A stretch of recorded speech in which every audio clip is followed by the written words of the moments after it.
আশা করছি, আমরা প্রত্যাশা করছি ম্যাডাম সুস্থ হয়ে আমাদের মাঝে ফিরে আসবে। আমরা যারা নেতাকর্মী আছি, আজ বেগম খালেদা আমাদের সকলের মা, আজ আমাদের নেতাকর্মী সবাই দলের সিনিয়র থেকে শুরু করে একে তৃণমূল পর্যন্ত সবাই সন্তানের মায়ের জন্য সন্তান যেভাবে পাশে থাকে, যেভাবে তাদের মায়ের খোঁজ খবর নেয়, আমাদের তৃণমূল থেকে শুরু করে সর্বোচ্চ পর্যায়ে সবাই আজ ম্যাডামের জন্য সেইভাবে খোঁজ খবর নিচ্ছেন। শোনেন, আমরা কিছু হয় আমরা আশা করছি, আমরা প্রত্যাশা করছি ম্যাডাম সুস্থ হয়ে আমাদের মাঝে ফিরে আসবে, আমাদের দলের নেতৃত্ব দিবে, আমাদের দেশের নেতৃত্ব দেবে। আমরা সেটাই আশা করছি, আমরা অন্য কিছু ভাবছি না। আমরা আশা করছি, আমরা আল্লাহর কাছে দোয়া করছি ম্যাডাম আমাদের মাঝে ফিরে আসবে, ম্যাডাম সুস্থ হয়ে আবার ফিরে আসবে।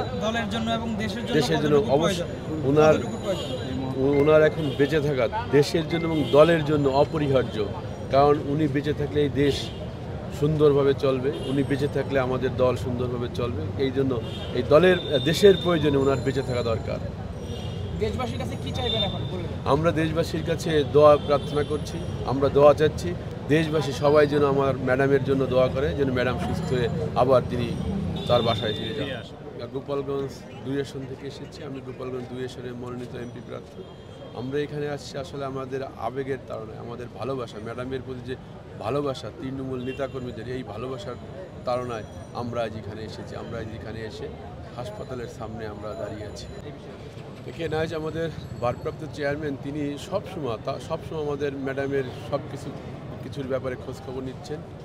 আমি মনে করেন যে আজ খালেদার প্রতি বাংলাদেশের সর্বস্তরের মানুষের ভালোবাসার প্রতিফলন। কারণ আমাদের দেশ বেগম খালেদা আমরা একজন নেত্রী ছিলেন, তিনি ছিলেন আপোষহীন। গণতন্ত্র পুনরুদ্ধারের জন্য তিনি তার সব কিছু বিসর্জন দিয়েও এই দেশকে ভালোবেসে দেশে থেকে গেছে। তিনি কারোর সাথে গণতন্ত্রের ব্যাপারে আপোষ করেননি।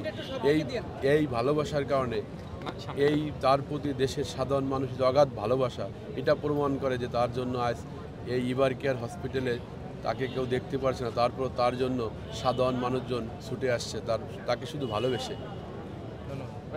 তো এইটা আসলে মনে করেন যে আমাদের বিএনপির ভারপ্রাপ্ত চেয়ারম্যান জনাব তারেক রহমান, উনি ওনার ফেসবুক পেজে একটা স্ট্যাটাস দিয়ে উনি সব কিছু ক্লিয়ার করেছে। তারপর আমাদের দলের যারা সিনিয়র নেতৃবৃন্দ আছে তারা এই ব্যাপারে কথা বলবে ওনার ব্যাপারে।